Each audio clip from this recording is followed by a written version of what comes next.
Hey, folks, it's 6 o'clock, and I am calling the regularly scheduled meeting of the Common Council of the City of Platteville to order. It is Tuesday, March 11th, 2025, and we are in the council chambers at City Hall. And we'll start with roll call. Colette. Okay. Kathy Kopp and Ken Killian are excused. Tom Knoll, Here. Lynn Parrott, Here. Todd Casper, Here. Barbara Doss, Here. Bob Case. Here. Okay, the first item on our agenda is consideration of the consent agenda. The following may be approved on a single motion. If you want a discussion on one, please indicate and we can pull it off. The first is the first council minutes from February 25th.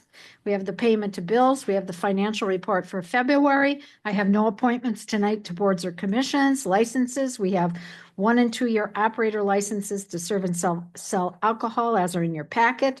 Class B combination beer and liquor license for 1906 LLC Platteville to Nick Pease for the premises at 35 North 2nd Street. And temporary Class B licenses to serve fermented malt beverage to the Platteville Dairy Days. 2 of those, one at the Broski for the Saturday, April 12th, Dairy Days Mac and Cheese Fest. That would be from 1 to 10 p.m. on that day.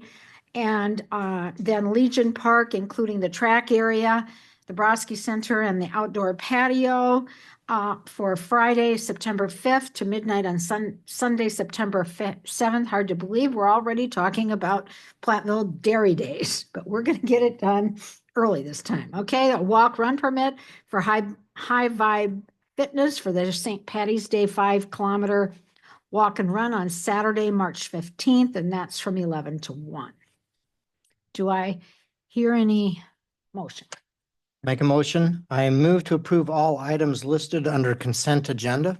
I'll second. A motion and second to approve the consent agenda as presented. Colette will vote. Knoll, Yes. Parrott, Yes. Casper, Yes. Doss, Yes. Yates, Yes. motion carries. Okay, I have a couple of people who have requested to speak. Liz Rays from the Student Senate at UW Platteville.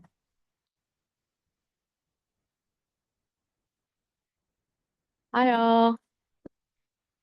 All right, so I'm here today to ask you guys to spread some information to the community about the CASA program starting here back at the University of Platteville. If you guys are not familiar, the CASA program stands for Community Ambassadors for Students from Abroad, which is basically an opportunity for international students to get a taste of American culture by having community members take them out for events once a month. This could be to a football game, coffee, or just like catching up and take them out to the mall, just so they can get a taste of that U.S. culture. So this program ran for a couple of years at the university, but came to a halt during COVID due to health concerns and just restrictions overall. But I want to bring this program back and have students assigned to a host starting for the fall of 2025. So I was looking if you guys knew any members that would be interested in taking one of these students out or just becoming like one of their hosts. So right now we're just recruiting members to start this program for the fall. So if you guys could spread that word, or if you guys are interested yourself and taking in these international students, I would be happy to share out some contact information. And if you guys have any more questions, concerns, I can definitely answer any. I got a question. Yeah, absolutely. So when you say take them out, like what is it monthly? Like how does Yeah, it work? it's once a month starting in the fall. So you could literally just take them off to Badger Bros for a coffee and just catch up. Just teach them more about American culture, since they're usually, I don't want to say lonely, but they usually stay in their dorms a little because they don't know much about like Platteville or the community like that. So it's just them getting a taste of that American culture. How many international students do you have? Right now that would be interested in the program. It's about 12, I believe, but we haven't collected any really rough data, but we just know that that's the amount that want to be in it.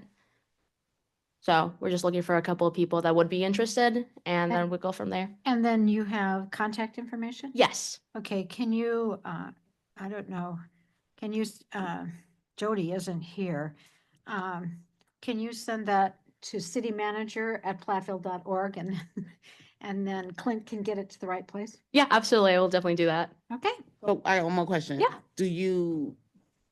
Are you their person for the whole time they're here, or how's that work? What is Yes, the you would- vision of that? You would be the whole person for at least that semester, and then you have the That semester. opportunity to say, yes, I Okay. would like to do it for the spring. Okay. So it's not like you have to be attached to one student for a whole year, but Okay. usually kind of how it goes.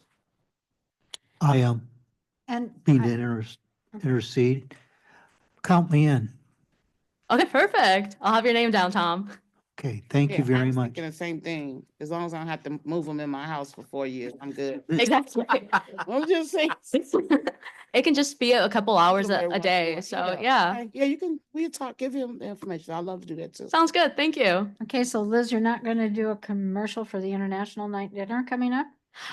I actually asked for questions about that for the international night. I have gotten no feedback from it yet. So if you know more than me, keep me in the loop. That's all right. I just thought maybe you would do a commercial for that too. Pardon? I can't, Okay. you know, I got I, you. you know, Sometime in it's April, I been believe. like 12 years since I've been in charge of international programs at UW Platteville, so I probably can't remember. All right, great. Well, thank you, Perfect. Liz. Thank you. All right, Thank you. all right, and Bob has gotten a message, as have several other council members. I have not seen this message about the compost site. So Bob or whoever has gotten this message. I can share something. I talked to him. Would you like me to go to the lectern or? No, you can just sit right right here? there. Yeah, it was a man named Ron Wells who lives at 1115 Matador Drive. And he sent an email to me because he happens to be in my district, but he also sent them to the different at-large members and included Todd as well. And he was concerned about the new hours for the compost site being from 7 a.m. to 3:30 weekdays and 7 a.m. to noon on Saturday.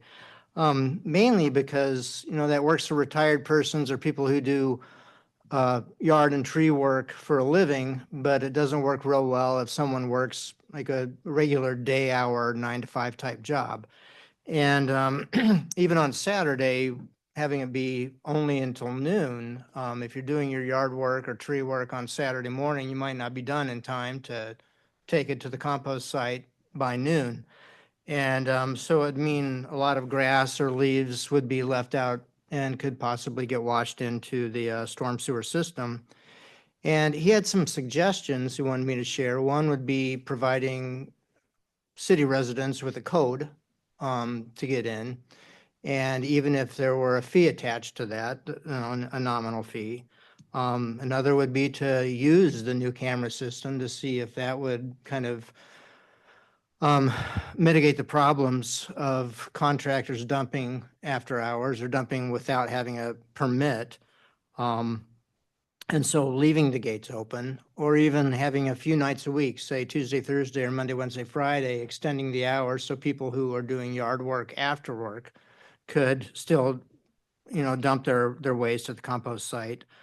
He also mentioned like radio frequency IDs, but I guess there might be a cost to that would be prohibitive. I don't know how much something like that would be, but that was another option. But those were some things he was considering, and he was just wondering if there is any way that some changes could be made to kind of accommodate people who are working. Okay, so I think it would be nice for us to hear how the hours were arrived at. So if somebody could, if we could have staff prepare some kind of short report on how the hours were arrived at, and perhaps how, using some of the suggestions of our residents and or other suggestions. I mean, personally, I also believe that 3:30 is 7 to 3:30, 5 days, couldn't it be 10 to 5:30 other days? Some kind of, but let's have a report on how you determined the hours, why, and then also perhaps some idea about how you might modify that to better serve residents. I don't know if you did a resident survey and that's how you came up with the hours, or if that was just at our convenience, or how, but let's talk about our customers. In fact, those who are paying for it. Okay? Maybe we could have that in the next, as addendum to, or as an, information item at our next meeting. Okay, good. All right, those were the two I had for tonight, so let's go on to the reports. We have board, commission and committee reports, the Historic Preservation Commission. Ken is not here, and our thoughts are with Ken as he continues to, work, he's not here tonight, and we continue to think of him as he works through some of his personal issues. Water and Sewer Commission, Tom or Lynn, anything to add? No, Okay. Commission on Aging, Lynn? No, nothing to add.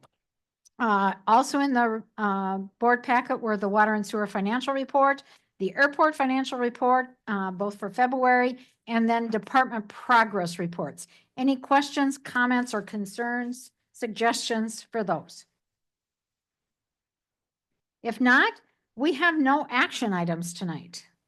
So we will move right in then to information and discussion. And the first of those is to award contract 3-25 7th Avenue reconstruction. Howard.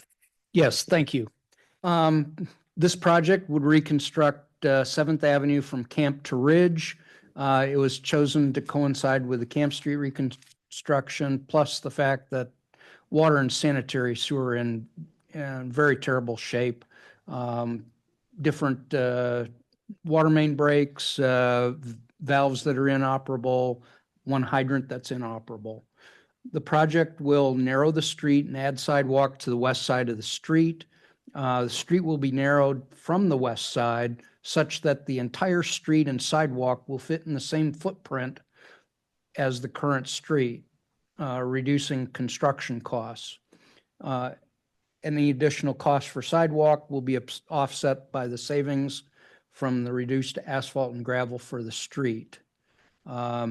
Fitting the street in the existing footprint rather than centering it on the right-of-way will allow us to save some trees and maintain the same length of driveway from the house to the sidewalk as there currently is between the house and the curb. This was suggested by a property owner as a compromise and appeared to be acceptable to the majority of residents who attended the community safe routes and public information meeting. There are very few vehicles that park on that street at all. So I'm just thinking that we leave things alone. And if parking becomes an issue, we can eliminate parking on the east side later to allow parking along the sidewalk. The budget is 1.55 million, part from city, part from water and sewer. We had 7 bidders at the bid opening. Low bid was by G-Pro Excavating for 1.05 million and is within the budget. And so we'll be moving to award that contract. One interesting thing to note is that asphalt prices actually went down by about 13 to 14% from last year. Soden and Grace was $115.30 a ton, and 7th Avenue bid is $99.45 a ton. So it rarely happens, so let's take advantage of it. So we'll recommend G-Pro next time. Okay, any questions on this? I only have one, Howard, and that is this 7th Street goes beyond camp for what, about a block and a half? Yes. It's a newer subdivision, plus a couple of years ago, we did a thin overlay on that part. On that part of 7? Yes. Because otherwise it seems like it's kind of ridiculous to leave about, I don't even know if it's probably a block and a half. Correct. It's about that until it gets to the city limits. Right. And we don't have responsibility, I don't think, for what's beyond that. Right? Correct. And I don't know what kind of shape that road is in, but I just, when I looked at it, I was like, I'm not sure why we didn't go all the way to the end of that street. But if you say that we've just done it, then I guess we don't need to. So that can be put off for another 100 years then, because isn't that our replacement schedule? 100 years? Somewhere close to Somewhere that, yes. close. Okay. Any other questions or just mine? All right, that'll come up for action then at our next meeting. Next item on our agenda is, another contract, for the Pine Street parking lot, reconstruction. Yes. Pine Street parking lot, also known as Lot 5, which is along Pine Street between Bonson and Fourth, just east of the post office. It will also reconstruct the alley just to the north of that parking lot. We have 50 stalls. 2 of these are for disabled parking, 25 are leased parking, 23 are for daily parking, and we have an area for bicycle parking. The intent here would be to install new lighting at each end of the center row of parking. It would include new decorative fencing, similar to what we have back here at by post or on Mineral Street. We had 2 alternate bids. One would install conduit for future fiber optics to support potential future cameras. And alternate B was to install the concrete bike parking pad and racks. Our intent is to do it in the summer. We have 14 stalls rented year round. We're going to be working with them to find them temporary stalls during construction. The budget is $325,000. We had 6 bidders. G Pro Excavating again is the low bidder. And with the base and both alternate bids, it came to just under $223,000, which is within budget. So we will be recommending the award to G Pro Excavating with both alternates. Okay. Questions on this? Howard? Yeah. G Pro, where are they from?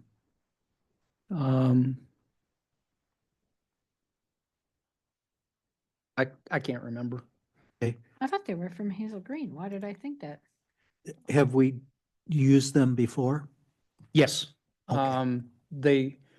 They've done a number of projects. They did Ridley and Hickory. They did the UW Platteville sanitary sewer relocation, a couple other ones. Montfort, they're located in Montfort. Okay. Okay, I have a question. I see, is there any reason we can't reuse the fence that's there? Just wondering. I mean, Our- you know, sometimes we don't have enough for sidewalks, we don't have enough for this, we don't have enough for that. So the question would be, why wouldn't we reuse? If it's reusable, why wouldn't we reuse it? We're going to look at that, and the other possibility is to use it as repair spares for some of our other fencing too. So we're looking at both possibilities. I mean, I know that the sidewalk contract's coming up and the low bid for the sidewalk contract far exceeded the amount we have for sidewalks. So my question is, you know, sometimes how can we, you know, figure that out? Any other questions on the Pine Street parking lot?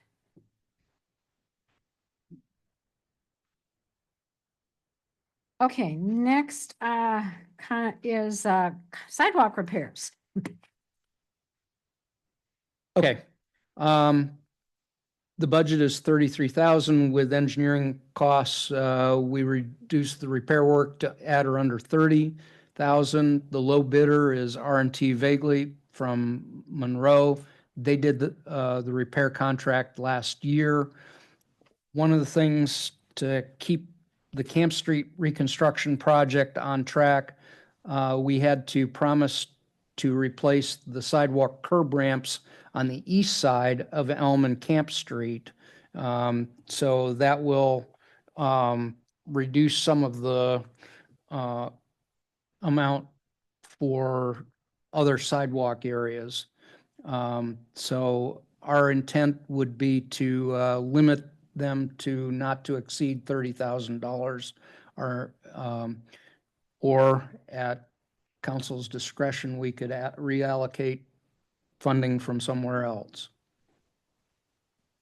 Because I see that I don't know, it was included in the bid package, but I see that their bid was 46,000 and that's like, 16, that's, you know, another 50% over. So, I mean, that's why begs the question is how do we best use our funding? Because, all right, any other questions on sidewalk repair? So how much would it actually be available for sidewalk repair if we have to repair these ramps and other things on a project that is being funded? I mean, is there any reason the sidewalk ramps weren't funded through the 7th Avenue reconstruction? If that's not part of the 7th Avenue, it's actually east of where the DOT's Camp Street project would be, but because of ADA rules and everything else, because we're touching the intersection, we gotta fix all of them in the intersection. That wasn't part of the original contract or anything like that. So it was one of those things where we would either delay Camp Street for a whole year to get everything rejiggered and refigured, or we take it on ourselves. And so I decided that we would take it on ourselves As part of this as 30,000? part of the sidewalk repair rather than, Okay, so can you then, in your staff note this week, tell us how much of the 30,000 will actually be for other sidewalks versus the sure. ADA ramp replacements? I know there was something we talked about a couple of years ago, and that was where individuals were having cement trucks brought into their own residences, and it was crushing some of the sidewalk. And I don't know if we've ever made any tracks forward there with identifying if somebody does some sort of addition or something that brings a cement truck across the public sidewalk and cracks it, whether they could also be responsible for fixing usually what is 2 blocks of sidewalk or whatever the cement truck went across. Just food for thought again. I know you have a lot to do. When we identify it, we send them letters to make sure that they do that, to do the repairs. Thank you. Okay, that would be sidewalks. Next thing we have are sidewalk cafe permits for 92 East Main, 45 North Second. Joe? Yes, thank you. So it's one applicant is responsible for both of those requests. So 92 East Main Street is the Seven Hills North Restaurant. 45 North Second Street is the Bistro, excuse me, restaurant. So they'd like to do sidewalk cafe permits. So they do have in their application, the Seven Hills North would be 3 to 4 tables, 6 to 8 chairs along the Main Street facade. They would not wrap around the corner on Second Street, even though they're on the corner. The cafe area would be open 11 a.m. to 8 p.m., 7 days per week. Bistro 7 would be 2 metal tables, 4 to 6 metal chairs along Second Street again, on each side of the entrance, and then they would be open 12 to 8 p.m. on Wednesday through Saturday. So the reason they have the variation in the numbers rather than a precise number, because there are some standards in the code as far as minimum spacing that's maintained along the sidewalk. So they're kind of leaving themselves some flexibility to basically put as much as will fit, but they don't know for sure as much will fit until they really get the tables out there and then set it out. So I would add that the Seven Hills North location previously had a sidewalk cafe under a previous restaurant at that same location. So that technically is more of a reapplication, even though it was a different ownership. The Bistro 7, that would be a new application. They've never had one there under previous owners or this owner. So that would be a new situation. That one is a little bit more flexibility because the sidewalk is a little wider at that location.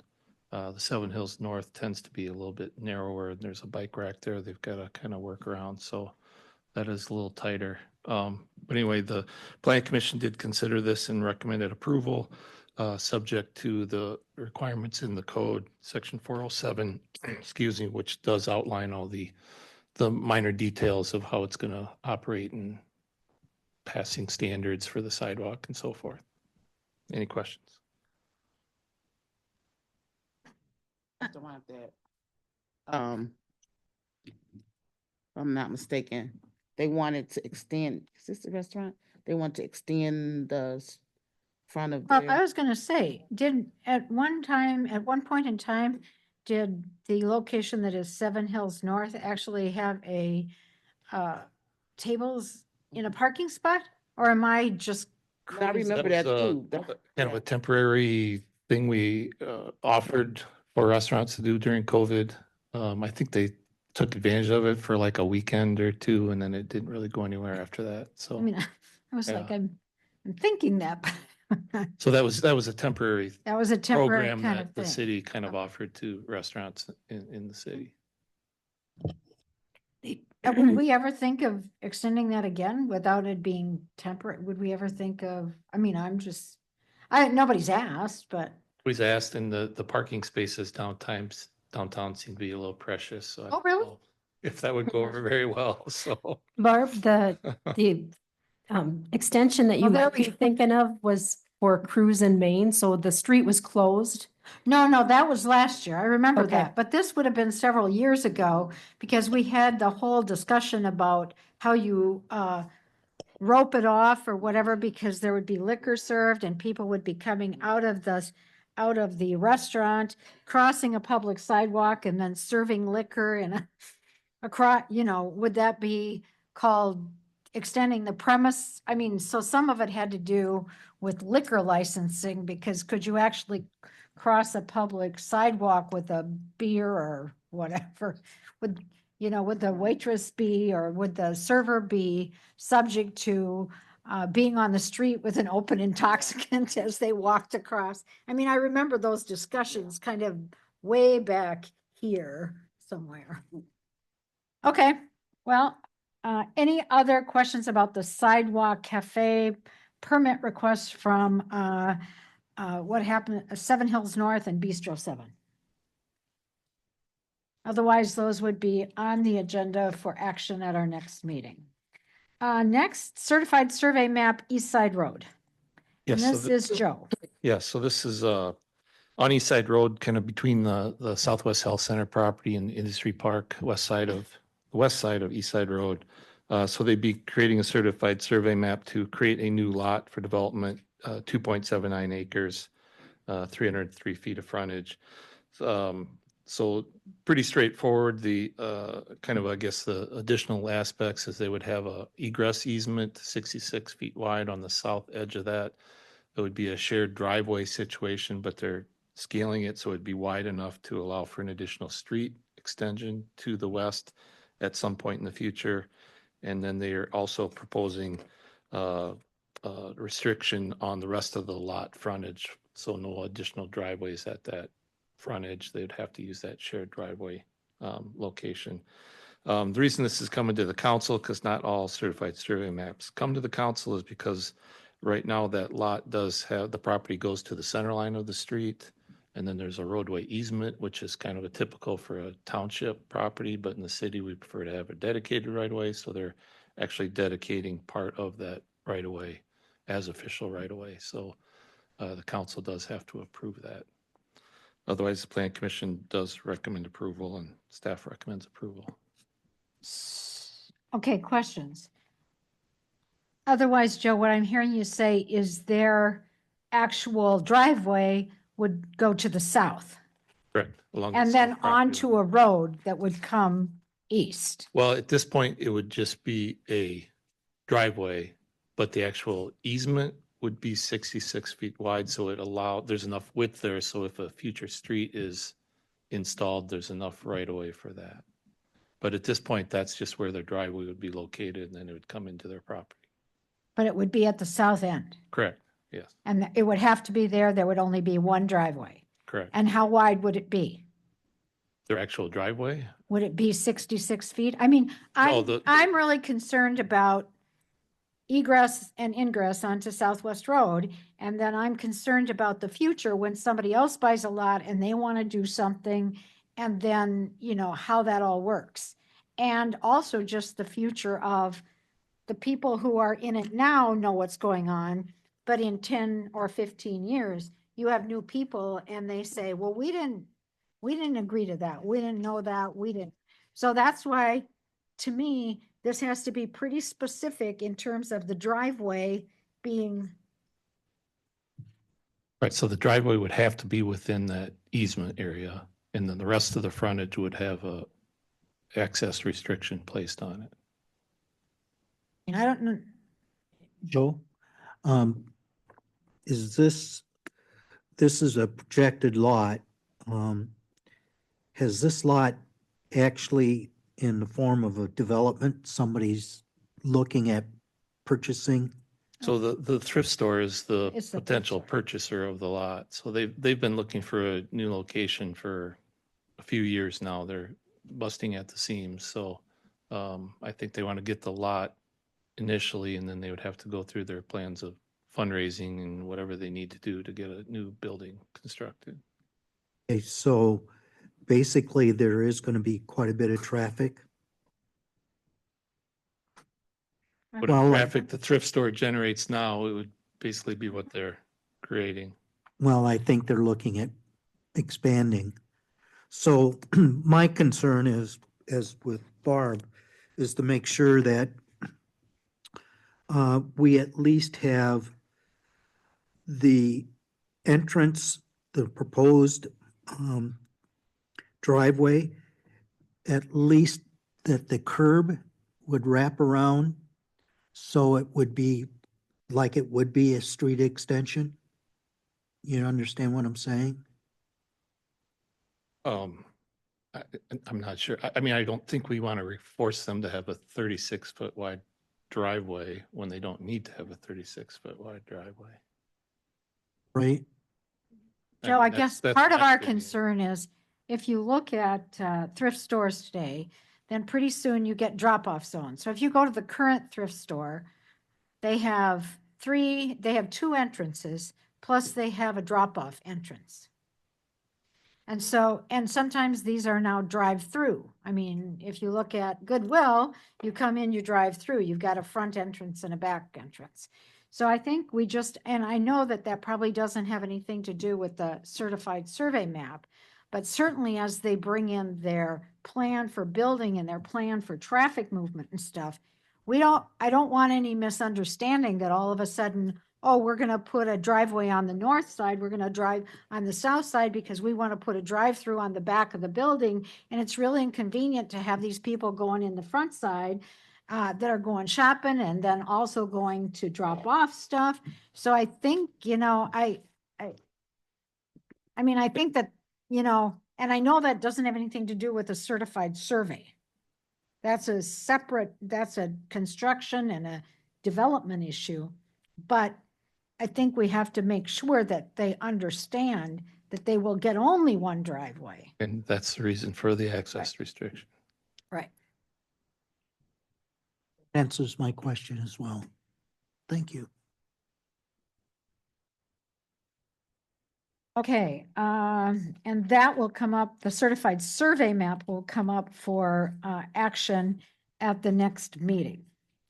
Next on the agenda is the authorization for contract awards for the fire facility construction. And I believe that goes to you, Clint.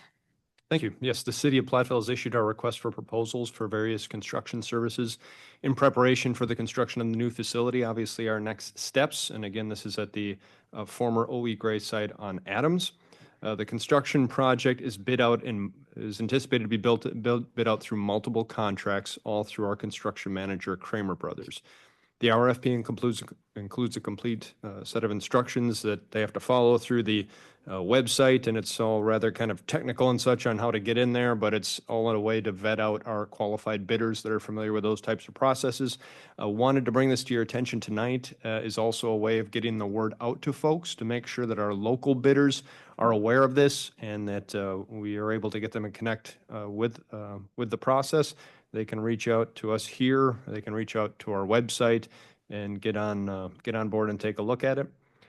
We've issued out now 2 addendums to the initial plans that were posted. How the process works is we put out the construction documents, and then subcontractors typically kind of review them, and they find questions and concerns and all these types of things. Those all get consolidated, brought forward through staff to Mitch Gilbertson, who works with Kramer Brothers, and he helps consolidate all those. He checks with our architects and our civil engineers and all this, and we put together then a consolidated set of responses that get attached as addendum to that, so that we have everybody is equally in the know as they submit their bids. We were anticipating at the time of this publication here a final addendum released as of today. That is likely going to be postponed till Thursday as we tease out some additional civil work that we had a very good conversation on this morning. So that is all continuing in process. We anticipate, though, that our next meeting then on the 18th, Kramer Brothers will be presenting a tabulation sheet kind of showing which construction projects were bid by the lowest bidders and then making recommendations for those awards. And again, because we're working through a construction manager at risk, it won't be a direct authorization. You'll be authorizing Kramer Brothers to award those subcontracts. And that'll be at our March 25th meeting, not 18. Oh, I'm sorry. Yes. 18th will be bid opening. 25th will be the meeting. Thank you, Madam President. Did I miss anything, Brian, Howard? Madam President. Any questions on the process for getting bids for the construction of our new fire facility? Questions? And have we had local contractors making contact with us? Kramer Brothers has said that a number of local subcontractors have been coordinating with him. Okay, and have we made a significant effort to let local contractors know? Ryan?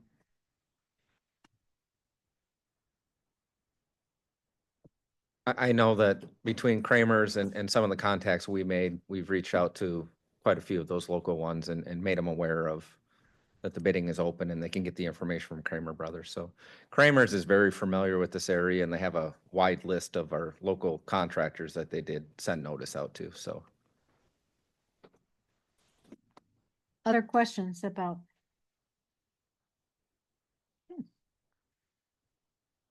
There are no other questions, then we'll move to our next agenda item. Number 7, which is adjournment. So Lynn, do I hear you making a motion? Oh, yeah, I motion to adjourn. Second. Yeah. We have a motion and a second to adjourn. Colette? No. Yes. Garrett, Yes. Casper, Yes. Doss, Yes. Gates, Yes. motion carries. All right, thanks, everyone.